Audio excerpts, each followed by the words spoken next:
নিরামিষ খেতে চান অথচ ভাবছেন যে কি খাবেন, আজকে আমি একটা ইজি রেসিপি নিয়ে চলে এসেছি। পুরো ভিডিওটা দেখতে থাকুন। ফুলকপি দিয়ে রেসিপিটায় প্রথমে ফুলকপিগুলোকে নুন দিয়ে সেদ্ধ করব। তারপরে তাতে কাশ্মীরি মির্চ, হলুদ, নুন সমস্ত মাখিয়ে একটা মশলা তৈরি করব, যার মধ্যে ধনে, জিরে, গোলমরিচ থাকবে।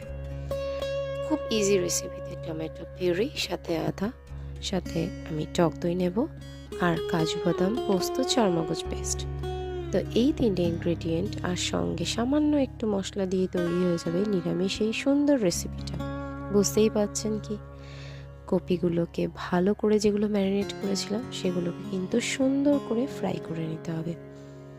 একটু হালকা ফ্রাই হয়ে গেলেই প্রথমেই আমি ঢেলে দেবো আমার মিক্সচারগুলো।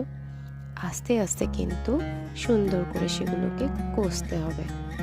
ভালো করে দেখবেন যখন কপি স্টেমসগুলো সেদ্ধ হয়ে গেছে, বুঝতেই পারবেন যে এর মধ্যে এবার আপনার অন্য মশলাগুলো অ্যাড করার সময় এসে গেছে।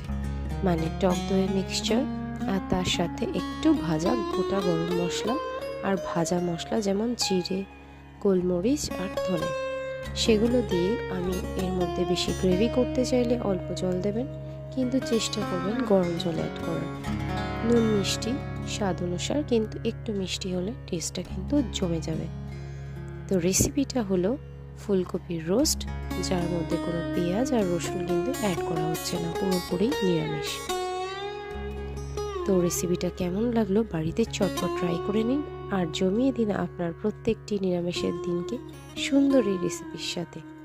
আরও রেসিপি দেখার জন্য আমার channel life with Shankar and Priyanka দেখতে ভুলবেন না।